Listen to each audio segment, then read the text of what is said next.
Hello friends, welcome to Visharad. UGC NET June 2024 Gujarati વિષય અંતર્ગત પૂછાયેલ એક પ્રશ્ન. નીચેનામાંથી કોણ કબીરપંથી સંત નથી? 4 વિકલ્પ જોઈએ: ભાણ સાહેબ, રવિ સાહેબ, ત્રિકમ સાહેબ અને નિષ્કુળાનંદ. તો આપણે મધ્યકાળના આ ચારેય કવિઓ વિશે કેટલીક પરીક્ષાલક્ષી અગત્યની માહિતી મેળવીએ. સૌપ્રથમ ભાણ સાહેબ. જન્મ ઈસવીસન 1698 એટલે કે સંવત 1754 અને અવસાન ઈસવીસન 1755 એટલે કે સંવત 1811. રામકબીર સંપ્રદાયના કવિ, ચરોતરના કણખીલોડના વતની, જ્ઞાતિએ લોહાણા, અટકે ઠક્કર, પિતા કલ્યાણજી અને માતા અંબાબાઈ. આંબા છઠ્ઠા ઉર્ફે ષષ્ટમદાસના શિષ્ય. સંપ્રદાયમાં કબીરનો અવતાર ગણાતા આ કવિએ પુત્ર ખીમદાસ સહિત 40 શિષ્યોની ભાણફોજ સાથે ગુજરાત સૌરાષ્ટ્રમાં ફરી લોકબોલીમાં ઉપદેશ કરેલો એમ નોંધાયું છે. કમિજડામાં એમની જીવત સમાધિ છે. ગુજરાતી સાહિત્ય કોશ ભાગ 1 એના પાના નંબર 322 પરથી આ માહિતી સંપાદિત કરેલી છે. ત્યારબાદ બીજા અગત્યના સર્જક છે રવિ સાહેબ. રવિદાસ, રવિરામ અથવા રવિ સાહેબ. જન્મ ઈસવીસન 1727 એટલે કે સંવત 1783 અને અવસાન ઈસવીસન 1804. રવિભાણ સંપ્રદાયના સંત કવિ. આમોદ તાલુકાના તણછા ગામમાં જન્મ.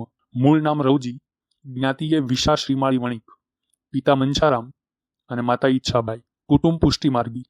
ઈસવીસન 1753માં પોતાના મોસાળ બંધારપાડામાં ભાણ સાહેબ સાથે સંપર્ક અને ત્યારથી તેમના શિષ્ય. ભાણ સાહેબની સાથે શેરખીમાં વસવાટ અને પછી ત્યાંના ગાદીપતિ. મોરાર સાહેબ, ગંગ સાહેબ વગેરે એમના 19 શિષ્યો હતા. વાંકાનેરમાં અવસાન. ખંભાળિયામાં તેમની સમાધિ આવેલી છે. ગુજરાતી સાહિત્ય કોશ ભાગ 1 પાના નંબર 402 પરથી આ માહિતી સંપાદિત કરવામાં આવી છે.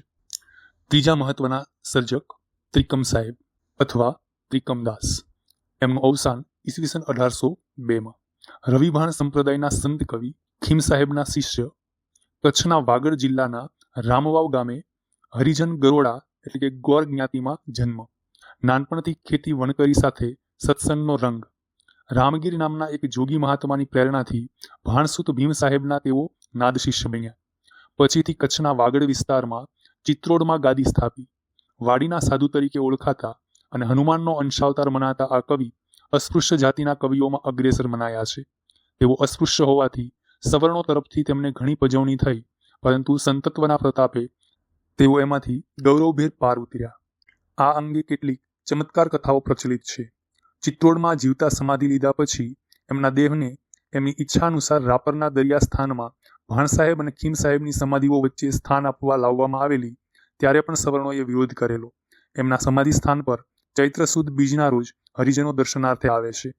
આ માહિતી ગુજરાતી સાહિત્ય કોશ ભાગ 1 પાના નંબર 188 પરથી સંપાદિત કરાઈ છે. ચોથા મહત્વના સર્જક નિષ્કુળાનંદ. જન્મ ઈસવીસન 1766 એટલે કે સંવત 1822 અને અવસાન ઈસવીસન 1847 કે 1848 એટલે કે સંવત 1903 કે 4.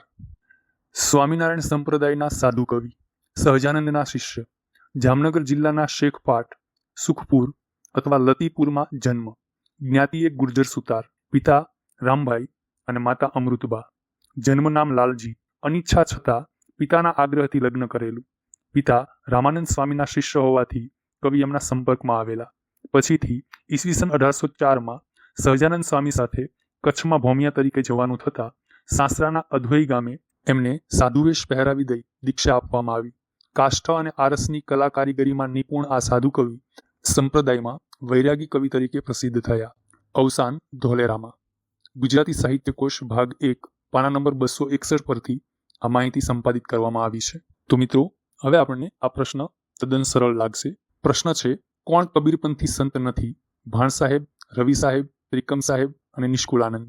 તો ભાણ સાહેબ, રવિ સાહેબ અને ત્રિકમ સાહેબ એ કબીરપંથી છે, જ્યારે નિષ્કુળાનંદ છે એ સ્વામિનારાયણ સંપ્રદાય સાથે સંબંધ ધરાવે છે. એટલે આપણો સાચો જવાબ આવશે વિકલ્પ 4 નિષ્કુળાનંદ. તો મિત્રો, અમારી આ શ્રેણી આપને કેવી લાગી રહી છે એ ચોક્કસથી કોમેન્ટ બોક્સમાં જણાવજો. વિશારદની આ શ્રેણીને વધુને વધુ પરીક્ષાર્થીઓ સુધી શેર કરો, લાઇક કરો એન્ડ સબસ્ક્રાઇબ કરો Visharad YouTube channel. Join Visharad to be Visharad. Thank you very much.